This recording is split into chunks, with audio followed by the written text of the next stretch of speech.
이번 시간에는 문학개념어 20강의 두 번째 파일입니다. 이번 시간에는 먼저 속세를 나타내는 말과 자연을 나타내는 말을 구분해 봅시다. 자, 그래서 이 구분이 왜 필요하냐? 여러분이 시를 해석할 때 자연을 나타내는 말인지 속세를 나타내는 말인지 우선 구분이 돼야 화자가 어떤 내용을 어떤 정서로 어떤 태도로 다루고 있는지 판단할 수 있기 때문에 속세를 나타내는 말과 자연을 나타내는 말을 먼저 구분하셔야 합니다. 자, 그럼 볼게요. 명리라는 단어 봅시다. 자, 명리라는 것은 여러 가지 뜻이 있습니다. 첫째 뜻은 하늘이 내린 목숨과 자연의 이치라는 뜻이 있고요. 두 번째는 명예와 이익을 아울러 이르는 말이라는 뜻이 있고요. 임금이 임명한 벼슬아치라는 뜻이 있고, 또 불교 용어로 자신도 모르는 사이에 부처나 보살에게서 받는 이익이란 뜻이 있는데, 우리 고전시가에서 명리는요, 명예와 이익을 말합니다. 그럼 명예와 이익은 속세와 관계 있어요? 자연과 관계 있어요? 명예와 이익이니까 속세와 관계 있겠죠. 그 다음에 만승이라는 것.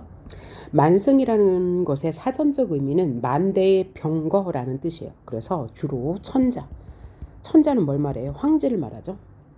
혹은 천자의 자리를 말합니다. 그러니까 얘는 자연이의 속세예요. 당연히 속세가 될 거예요. 그 다음에 세속 역시 인간 세상을 말하니까 속세가 되겠죠. 단표누항, 아까 뭐라고 그랬죠? 누추한 거리에서 즐기는 소박한 음식이니까 자연을 말할 거고요. 강호가도 자연에서 느끼는 아름다운 경치와 충의사상을 결합시킨 말이라고 했어요. 그러니까 자연이 되겠죠. 자연에서 느끼는 아름다움과 임금의 은혜에 대한 생각. 그래서 자연을 대표하는 말이고요. 강호지병, 자연을 사랑하는 병이니까 자연이 될 거고요. 강호, 강과 호수, 즉 자연을 나타내는 말이에요. 대유법이죠. 자연을 나타내는 말이 될 거고요. 부기, 재산이 많고 지위가 높다라는 말이니까 속세를 나타내는 말이 되겠죠. 삼공이라는 말은 고려와 조선시대의 최고의 벼슬이에요. 최고의 벼슬을 나타내니까 뭐가 되겠어요? 속세를 나타내는 말이 되겠죠. 소부허유는 중국인이죠. 소부허유는 부귀영화를 마다하는 사람을 비유적으로 이르는 말이에요. 성천자라고 추앙받는 중국의 요임금이 허유에게 천하를 주겠다고 하자 허유는 더러운 말을 들었다고 하면서 강물에 자신의 기를 씻었대요. 그래서 이제 자연을 벗삼고 속세를 멀리하는 사람의 대명사. 소부 역시 허유가 기를 씻은 더러운 물을 소에게 먹일 수 없다고 하면서 소를 끌고 돌아갔다는 데서 유래했다고 합니다. 소부 허유는 그러니까 자연을 나타내는 말이다. 따라서 소부 허유라는 말이 나온다 그러면 고사를 인용해서 자연을 지향하는 화자의 정서를 느낄 수 있다. 이런 식으로 문제 나오겠죠. 풍월 바람과 달이니까 자연을 나타내는 대유법이죠. 한정, 한가로운 정서. 원래 뜻은 조용하고 한적한 정원을 가리키는 말이에요. 그래서 얘도 자연을 나타내는 말이 되겠고요. 청산, 푸른 산이니까 자연을 나타내겠죠. 영화, 부귀영화 할 때 그 영화죠. 영화의 본래 뜻은 몸이 귀하게 되어 이름이 세상에 빛남이라는 뜻이니까 속세를 뜻하는 말이 되겠죠. 이름을 널리 알린다. 헌사토 헌사할시야 아름답기도 아름답구나. 자연을 예찬할 때 쓰는 말입니다. 그래서 자연을 나타내는 말이고요. 풍류는 자연을 즐기는 즐거움. 풍류에는 네 가지가 있다고 그랬어요. 술을 마시는 거, 시주를 읊는 거, 자연을 즐기는 거, 악기를 연주하는 거. 그래서 자연과 관계 있는 말이고요. 청비는 재물에 욕심이 없고 성품이 깨끗한 사람의 생활 태도를 보여주니까 우리가 보통 검소하다, 청렴하다 혹은 청렴결백하다 라는 말이 청빈입니다. 따라서 얘는 자연을 나타내는 말이 되겠죠. 입신양명은 몸을 바로 세워 이름을 널리 알린다 라는 뜻이니까 속세와 관계 있는 말이 될 거고요. 안빈낙도는 가난하지만 만족하며 즐거운 생활을 하는 것. 그래서 자연을 나타내는 말이 되고요. 안분지족 역시 자연을 나타내는 말. 무심, 욕심이 없다라는 뜻이라고 그랬어요. 그래서 자연을 나타내고요. 홍진, 붉은 먼지라는 뜻으로 속세를 나타내는 말입니다. 그 다음 진세도 역시 정신의 고통을 주는 복잡하고 어지러운 세상이라는 뜻을 가지고 있으므로 속세를 나타내는 말이 될 거예요. 벼슬 역시 속세죠. 세상 속세고요. 살림은 자연이니까 자연. 명월 역시 밝은 달이니까 자연. 강산 강과 산이니까 자연. 허튼 근심 쓸데없이 그죠? 해결되지 않는 일 때문에 속을 태우거나 우울해한다는 허튼 근심은 뭘 말해요? 속세했을 때 이런 근심을 느끼겠죠. 지락이라는 것은 더할 나위 없이 즐겁다라는 뜻을 가지고 있으므로 자연을 나타내는 말이 될 거예요. 자, 다음에 구분해 봐야 할 것은 뭐냐면, 자, 조선시대의 사대부나 양반들은 자연을 세 개의 의미를 가지고 본다고 했어요. 첫째는 풍류의 공간으로서의 자연, 두 번째는 교훈의 대상으로서의 자연, 세 번째는 농민들의 생활의 터전으로서의 자연인데, 풍류의 공간일 때는 무조건 아름답다. 그죠? 만족스럽다라고 보는 거고, 교훈의 대상일 때는 닮고 싶다. 그 다음에 생활의 공간, 농민들의 생활의 공간이니까 근면 성실하게 사는 이 농민들이 아름답다, 훌륭하다라고 말할 거예요. 그래서 풍류의 공간일 때는 우리 미적 범주 중에 우함이 만족이니까요. 그 다음에 닮고 싶은 공간일 때는 숨곰이, 생활의 공간에서 평민들이 열심히 일한다 그러면 만족스럽죠. 그래서 우함이가 되겠네요. 자, 이런 거 단어 구분해 봅시다. 강호 한정이니까 자연을 즐기는 거죠. 자연에서 느끼는 한가한 정서니까 자연 친화의 대상으로서의 자연일 거고요. 물외 한인이라고 했어요. 이때 물은 속세라고 했으므로 속세 밖에서 즐기는 한가로운 인간 이니까 자연 친화겠죠. 그 다음 풍설 속 국화는 뭐예요? 바람이 불고 눈이 내리치는 속에서 국화가 피었어. 이것은 교훈의 대상이죠. 교훈의 대상. 그래서 지주와 절개, 충성을 다짐하는 시에서 나오는 교훈의 대상이고요. 백구와 벗이 되고 싶어. 자연 친화죠. 이럴 때 백구가 나온다. 그럼 무조건 뭐라고 그랬죠? 무라일체 경지에 이르렀다. 그래서 대상인 자연과, 여기서 자연은 백구죠. 나는 한 몸이 되어서 자연에 대한 만족감을 노래한다 라고 할 때 백구가 나옵니다. 소부허요는 인간 세상을 멀리한 대표적인 사람으로서 자연 친화라고 보시면 되겠죠. 그 다음에 아치고절은 매화의 속성을 나타내는 말이에요. 아담한 풍치나 높은 절개라는 뜻을 가지고 있어요. 그래서 매화를 냅니다. 매화, 난초, 국화, 대나무, 소나무는 뭐죠? 교훈의 대상이에요. 선비들이 닮고 싶어하는 정신이죠. 높은 지주와 절개, 충성심을 말하는 거니까 교훈의 대상이 될 거고요. 낙목한천. 자, 나뭇잎이 떨어진 겨울에 추운 하늘이란 뜻을 가지고 있어서 교훈의 대상이 되는 게 낙목한천이에요. 은일지사.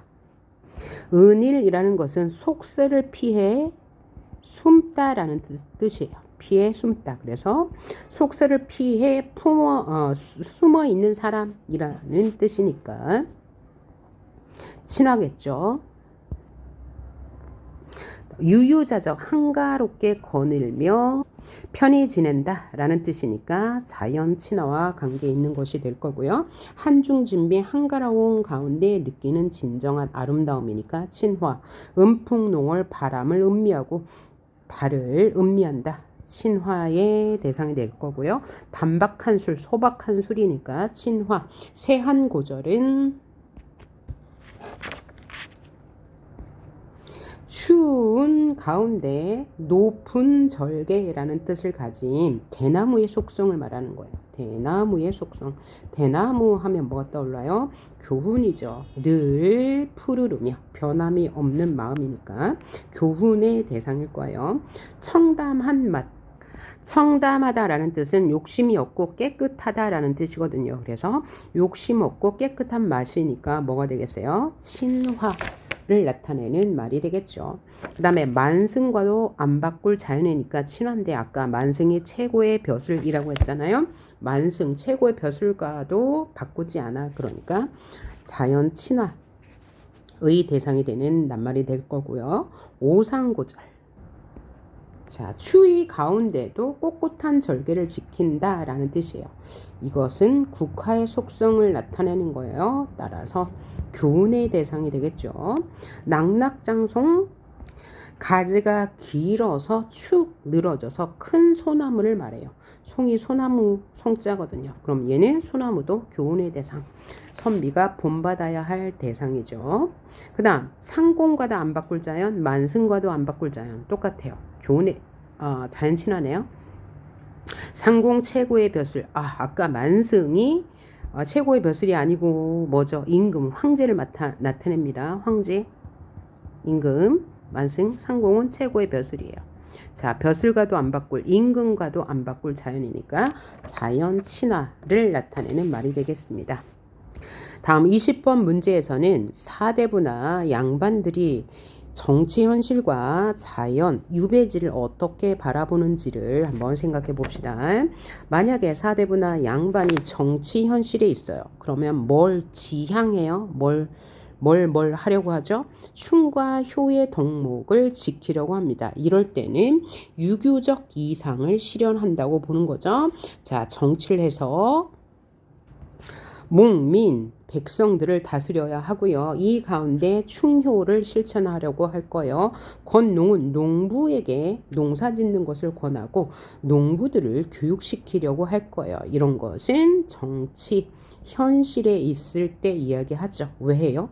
입신양명을 위해서, 자신의 이름을 널리 떨치기 위해서. 이거는 긍정입니다. 긍정. 한편 자, 화자가 현실에 있는데 현실이 싫다고 말할 때는 이런 말을 사용해요. 속세는 홍진이고 속세는 인간 세상이다. 이런 것은 속세에 있으면서 뭘 추구하는 거죠? 자연을 지향할 때 이런 말을 쓸 수 있어요. 내가 지금 속세, 현실에 있는데 이 속세가 너무 어지럽고 변화가 심해. 그럼 나는 자연으로 가고 싶어 라고 말할 때는 속세를 홍진 인간으로 표현하면서 뭐라고 봐요? 부정적으로 보겠죠. 부정적인 입장이고요. 이쪽은 긍정적인 입장일 거예요. 부정적으로 볼 땐 소유에 대한 욕망을 부정적으로 보고요. 갈등과 시비가 많아서 인간 세상을 부정적으로 보고요. 그래서 자연과 인간을 구분하고요. 자연과 인간을 구분하고요. 이 인간 세상은 너무 분주해서 부정적으로 봅니다. 이런 인간 세상은 고통이라고 보는데 자연은요. 자, 화자가 현실에 있으면서 자연을 지향할 때는 탈속의 세계예요. 인간 세상을 벗어난 세계죠. 이 탈속의 세계는 욕심이 없습니다. 자, 자연과 인간을 구분하지 않고 자연을 친화의 공간으로 보고 자연과의 동화, 무라일체, 백구야 날지 마라 이런 얘기가 나오겠죠. 자연과의 합의를 추구할 때 무라일체. 그 다음에 한가해서 좋다고 말하니까 만족감이 느껴지고 흥이 느껴질 거예요. 자, 반대로요. 자, 자연에 있으면서 유교를 지향할 수 있죠. 화자가 유배지에 있는데 나는 다시 임금 곁으로 가서 충을 다하고 효를 다하고 아주 좋은 정치를 펴겠다고 할 때는 이쪽을 지향하는 거예요. 반대로 화자가 자연에 있으면서 화자가 어부로 등장하는 시가 있죠. 이때 어부를 가어옹, 가짜 어부인 늙은 사람이란 뜻입니다. 그럼 이 사람은 지금 자연에 있어요. 자연을 친화의 공간으로 보는데 이때 화자의 정서는 자연을 즐기는 거죠. 가짜 어부의 생활을 해가면서 그죠? 아침에 배를 타고 나가서 낚시를 하고 저녁에 들어오는 이 삶이 너무나 만족스러워요. 자, 그럴 때 안분지족, 안빈낙도를 느끼고요. 이때 이 가난 보리밥 풋나물 도롱이 이런 거 뭐예요? 도롱이 여름철에 쓰는 비옷이죠. 보리밥 풋나물 소박한 음식 아까 단사표음 단표 누항이라고 했죠. 이런 것을 긍정적으로 보죠. 그러니까 관념적인 가난이 뭐냐면 그냥 이 가난을 실물로 보지 않고 나의 이상을 즉 자연을 즐기는 공간으로 보는 거예요. 그 다음 무라일체라는 말이 나올 수밖에 없어요. 백구야 날지 마라. 백구를 의인화하여서 이 백구인 물과 나는 하나가 되었어. 구분이 없어. 자연과 나는 하나야. 그래서 이때 나오는 말 강호한정 유유자적 한가롭게 자연을 즐겨 이런 것을 풍류라고 하죠. 풍류는 아까 4가지 자연을 즐기는 거, 술 마시는 거, 시를 읊는 거, 악기를 연주하는 거 모두 풍류라고 했습니다. 자, 이제부터는 요 시어를 보고 화자가 무엇을 노래하는지 한번 생각해 봅시다. 그게 바로 주제가 될 거예요. 자, 21번 한번 볼까요? 자, 500년 도읍지를 필마로 돌아드니 산천은 의구하되 인거는 간데 없다. 어즈버 태평연월이 꿈 이런가 하노라. 자, 3장으로 되어 있는 시조죠. 어즈버 감탄사. 그러니까 얘는 평시조면서 정형시가 되는 건데 내용을 한번 보면 3, 4조 맞죠? 500년 도읍지를 한필의 말로 들어봤어요. 500년 도읍지는 고려의 수도 개성이 될 거고요. 한필의 말로 돌아보니 산천, 즉 자연은 의구하되 그대로인데 인걸, 사람은 간데가 없어. 어떤 정서? 원래 있었던 것이 사라졌어. 뭐요? 인생무상이죠. 인생무상입니다. 그래서 고려 멸망을 한탄하는 시. 언제 쓰여졌겠어요? 고려 말에 쓰여졌겠죠. 그래서 이 고려의 충신이 쓴 시조라고 보면 되겠습니다. 어즈버 감탄사고 태평연월이 꿈인가 하노라. 태평연월은 뭐야? 고려가 태평스러운 때. 그래서 이 고려 멸망을 한탄하는 시가 되겠습니다. 그 다음 22번 볼까요? 백구야 흰 갈매기 나오면 뭐라고요? 물아일체. 물아일체는 언제 나오는 말? 자연친화. 자연이 아름답고 나는 이 자연을 즐길 거야 라는 시에서 나오는 말이죠. 백구야 말 물어보자. 백구를 청자로 설정했죠. 의인법이 쓰인 거죠. 청자로 설정했으니까 대화체인 거죠. 백구야 내가 말 좀 물어볼게. 놀라지 말았으라. 놀라지 마. 명구승지를 어디 보았니? 명구승지는 자연이 아름다운 것이죠. 아름다운 자연 너 어디 가보았어? 날더러 나에게 자세히 일러든 말려줄래? 말해줄래? 너와 함께 가서 놀고 싶어. 놀 거야. 그러니까 뭐예요? 자연 친화의 시가 되겠다라고 구분할 수 있겠죠. 23번 봅시다. 보리밥 풋나물을 알맞게 먹은 후에 아까 보리밥 풋나물은 소박한 음식. 소박한 음식을 나타내는 2가지 사자성어 단사표음 단표누항 을 알맞게 먹은 후에 벌써 뭐예요? 자연 친화가 느껴지죠. 바위 끝 물가에 실컷 놀고 있다. 그 남은 여남은 일은 어떤 일? 자연과 대비되는 일이니까 속세의 부정적인 일이에요. 화자에게는 부러울 줄이 있으랴 부럽지 않다니까 서리법. 잠들고 혼자 앉아 먼 산을 바라보니 그리던 이미 온다 한들 반가움이 이러하랴 서리법. 내가 잠들고 술잔을 들고 먼 산은 자연이겠죠. 바라보니 그리워하던 님이 온다 한들 이렇게 반갑지는 않아. 서리법. 말씀도 웃음도 아니하여도 누가 말씀도 웃음도 안 한다는 거죠. 바로 자연이 숨겨진 주어 자연히 말도 웃음도 아니하여도 그러니까 얘도 의인법이 쓰인 거예요. 자연히 나에게 말도 안 하고 웃음도 없어도 그런 산이지만 그냥 좋은 걸 어떻게 하겠는가? 자연친화 물화일체 경제 이런 거죠. 그 다음 24번 봅시다. 어제 영명사를 지나다가 영명사 땡땡사는 절이에요. 절. 어떤 절을 지나다가 잠시 부병 누각이 올랐어요. 누는 산 중에서 높은 곳에 있는 어떤 정자를 말할 거예요. 잠시 부병리에 올랐네. 성은 텅 비었어. 자, 성이 고려의 성이 텅 비었대요. 텅 비었다 이런 걸 뭐라고 그래요? 객관적 상관물이라고 했죠. 객관적 상관물. 객관적 상관물이 뭐라고요? 화자에게 어떤 감정을 불러일으키는 매개체인데 이 객관적 상관물은 세 가지 종류. 첫 번째는 대비, 두 번째는 감정이입, 세 번째는 그냥 부각. 여기서는 부각이죠. 그냥 성이 텅 비었어요. 화자가 지금 매우 마음이 외로운 상태입니다. 그래서 이 부각의 객관적 상관물이라고 보시면 되겠고요. 달 한 조각만 떠 있대요. 어디에요? 영명서를 지나다가 잠시 부병로에 올랐는데 성은 텅 비어 있고 달 한 조각만 떠 있어. 오래된 조천석 돌 위에 천년 구름이 흐르네. 기린마는 떠나간 뒤에 돌아오지 않는데 여기서 기린마는 누가 타던 말입니까? 바로 고구려의 시조 동명왕 즉 주몽이 타던 말은 돌아오지 않네. 그래서 주몽은 고구려의 시조고 그럼 화자는 이게 시조니까 고려 멸망을 한탄하는 시라고 연결되나요? 고려 멸망을 한탄하는 시. 자, 자연은 그대로 있는데 기린마는 떠나간 뒤 돌아오지 않아. 주몽을 떠올리면서 와, 참 허무하네. 그러니까 인생 무상인 겁니다. 인생 무상. 원래 있던 것이 사라지고 없을 때 느끼는 감정 인생 무상이에요. 자, 인생 무상인지 뭔지 어떻게 알아요? 이렇게 구분하셔야 돼요. 원래 있던 것이 사라져서 좀 허무해. 그러면 인생 무상입니다.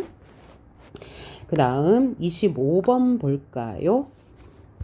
선인교 나린물이 선인교에서 나리는 물 흘러내리는 냇물이 자하동에 흘러들어 반천년 왕업 500년 왕업 나오면 고려 멸망에 대한 한탄입니다.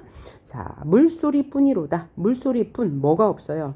물소리는 자연이죠. 자연은 그대로 있는데 뭐가 없어요? 인간이 없어요. 인간이 사라졌어. 아이야 말을 건네고 있네요. 대화체. 고국 흥망을 물어 무엇하리요? 고국 흥망은 여기서 고국은 뭐야? 고려의 멸망을 물어 무엇할 거야? 소용없지. 고려 멸망에 대한 한탄이니까 인생 무상 이렇게 연결하셔요. 그 다음 천지도 넓고 일월도 한가하다. 희왕을 모를려니 이적이야 기록이야. 우리 이시죠. 해석해 본 적 있죠. 천지도 넓고 이 세상 정말 넓네. 일월도 한가하다. 일월 해와 달도 한가한데 희황을 모르는 희황은 뭐라고요? 태평성대를 이루었던 역대 황제예요. 중국의 황제. 그래서 태평성대라는 말을 떠올리고 희황 나왔어. 그래서 중국 고사를 인용하여 라는 말이 나올 수 있어요. 희황을 모르려니 이적이야 기로구나. 나는 태평성대를 이루었던 희황은 몰라. 그런데 여기가 바로 태평성대야. 만족감이 드러나죠. 그 다음 신선이 어떻든지 이 몸이 기로구나. 신선이 어떻게 생겼는지 나는 모르는데 이 몸, 즉 화자인 내가 바로 신선이야. 이거 뭐야? 신선이라고 느끼는 건 어디에서? 자연에서. 무위자연, 자연으로 돌아갔을 때 인간의 힘이 못 미친 곳, 그러니까 자연친화라고 보시면 되고요. 강산풍월 거느리고 자연을 대유하는 말이죠. 자연을 대표하는 말. 내 100년 다 누리면 악양유상의 이태백이 살아온다 한들. 이태백이 살아온다 한들. 호탕정의 한간 속에 느끼는 이 감동과 흥은 여기서 더할 수냐? 그러니까 서리법. 나는 누구보다 더 지금 즐겁다는 얘기예요. 이태백보다 더 즐거워. 이태백은 자연을 느낀 대표적인 중국인. 그죠? 그래서 고사를 인용해서 고사 두 군데나 인용했네요. 희황과 이태백을 인용하여 자연에 대한 만족감을 드러내고 있네요. 이 몸이 이런 금도 역군은 이셨다. 내가 이렇게 즐길 수 있는 거 임금님의 은혜야. 이런 시를 뭐라고 했죠? 강호가도 자연에 대한 즐거움과 함께 임금의 은혜에 대한 감사를 말하면 강호가도의 시라고 했습니다. 자, 그래서 자연친화 강호가도의 대표적인 시이다라고 알아두시면 되겠습니다. 윤선도의 시예요. 다음 27번 시를 한번 볼까요? 흥망이 유수하니 만월 때도 추초로다. 흥망이 유수하다. 흥하고 망하는 이 나라의 흥망성쇠가 유수하다. 매우 많은데 만월 때도 추초로다. 만월 때는 고려의 수도 개성에 있는 높은 공간이에요. 소망대 이런 거 생각하시면 되겠죠. 또 추초로다. 가을 풀로 가득하구나. 500년 왕업은 뭐예요? 고려의 왕업이죠. 목적에 붙여 있다. 피리 소리에 그쳤으니 고려의 멸망이 피리 소리에 그쳤다. 그러니까 고려 멸망에 대한 한탄이죠. 자, 서경에 지나가는 객은 누구 말이에요? 화자 자신을 객관화한 거예요. 그래서 객관화된 화자가 바로 서경에 지나가는 객이죠. 이 눈물겨워하느라 내가 지금 눈물을 흘리고 있어. 왜? 고려가 멸망해서 너무나 한탄스럽거든. 이건 뭐예요? 있던 고려가 사라졌으니까 인생무상이라고 할 수 있네요. 고려 멸망에 대한 한탄. 자, 시조는 요 정도 해석하시면 됩니다. 그 다음 28번 봅니다. 자, 나라는 망했어도 산하는 남아 성엔 봄이와 초목이 우거졌네. 시절을 흐느끼며 꽃 보아도 눈물 나고 이별을 한탄하니 새 소리에도 마음이 놀라는구나. 자, 나라가 망했어. 산하는 남았어. 그래서 봄이와 초목이 우거졌어. 자연은 그대로 봄이 오니까 자, 초목이 우거지는데 나라는 망해서 사람들이 안 보여. 시절을 흐느끼며 즉 고려가 멸망한 것을 흐느끼며 꽃 보아도 눈물 나고 이별을 한탄해. 고려 때 충신들을 못 봐서 지금 한해 정서가 느껴져. 새소리에도 마음이 놀라는구나. 뭐야? 원래 있던 나라가 사라졌어. 그러니까 인생무상이다 라고 생각하시면 되고요. 29번 한번 볼까요? 전원에 남은 흥을 전나게 모두 싣고 개산 익은 길로 흥침에 돌아와서 아이야 금서를 다스려라 남은 해를 보리라. 무슨 뜻일까요? 전원에 남은 흥, 그러니까 전원은 자연일 거예요. 자연에서 흥있게 놀다가 남은 흥을 전나기, 당나귀 등에다 싣고 왔다. 무슨 표현법? 추상의 구체화.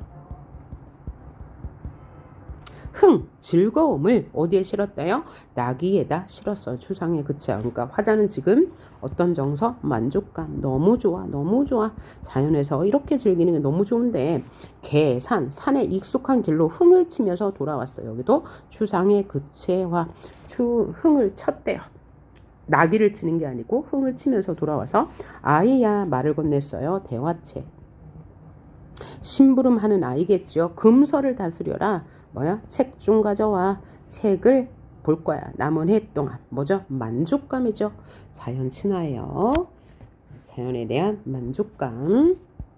다음 30번을 봅시다. 10년을 경영하여 초려상간 지어나니 나 한 칸, 달 한 칸, 청풍 한 칸 맡겨두고 강산은 들을 데 없으니 둘러두고 보리라. 내가 10년을 뭐 했어요? 준비했어요. 경영하여 준비해서 초가집 한 칸을 지어냈어요. 그러니까 10년 동안 벼슬길에 머물다가 겨우 내가 하려던 자연으로 돌아왔어. 초려상간 초가집 한 칸 지어냈는데 방이 3칸이라 한 칸은 달을 주고 한 칸은 청풍에게 주고 한 칸은 내가 써야죠. 그래서 달에게 방 한 칸 주고 청풍에가 방 한 칸 주었어. 이건 뭐야? 추상의 구체화. 달에게 청풍 그죠? 이 맑은 바람에게 어떻게 방을 줄 수 있겠어? 주상의 구체화 맡겨두고 강사는 방이 부족해서 들을 데가 없어. 그래서 둘러두고 볼 거야. 이런 걸 뭐라고 그래요? 추상의 구체화, 다른 말로 화자의 주관적 변용, 자연물의 주관적 변용이라는 말도 같은 말이라는 거 알아두시고, 그러니까 자연이 아름다워서 이 자연을 즐기고 있으므로 자연 친화의 시가 되겠네요. 31번. 강산이 좋다 한들 내 분으로 누웠느냐 임금 은혜를 이제 더욱 알겠노라. 아무리 갚고자 한들 갚을 수가 없구나. 임금에 대한 은혜에 감사하는 마음이네요.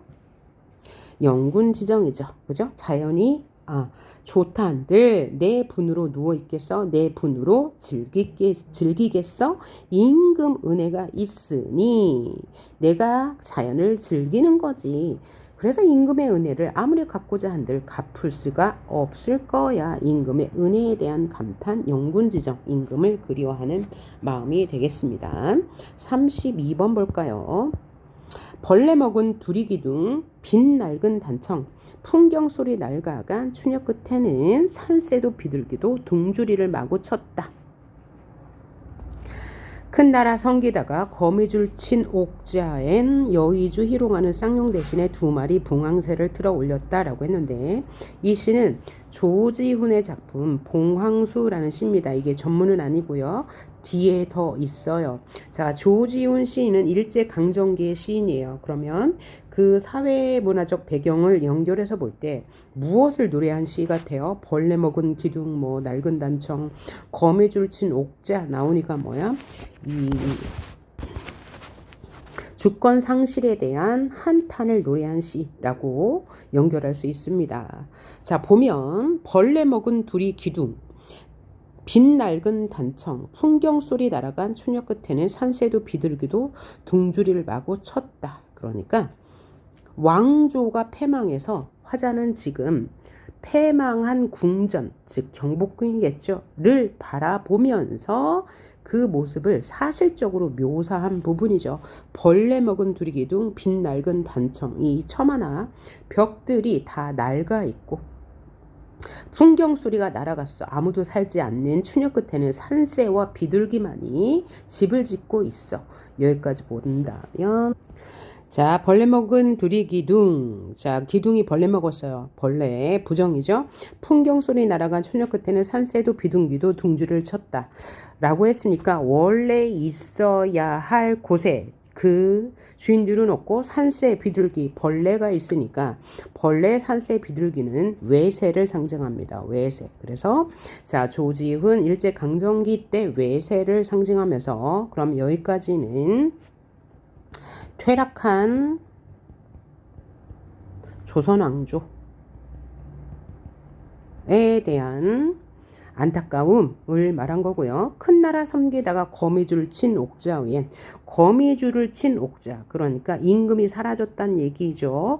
즉 주권이 상실되었다는 얘기인데, 큰 나라를 섬기다가 나라를 빼앗겼죠. 큰 나라를 섬기다가 나라를 빼앗겼어. 뭐예요? 사대주의죠. 중국을 섬김으로 인해서 우리는 나라까지 빼앗겼어. 그래서 사대 사상으로 인한 민족 주체성 회복을 기원하는 내용이라고 볼 수 있고요.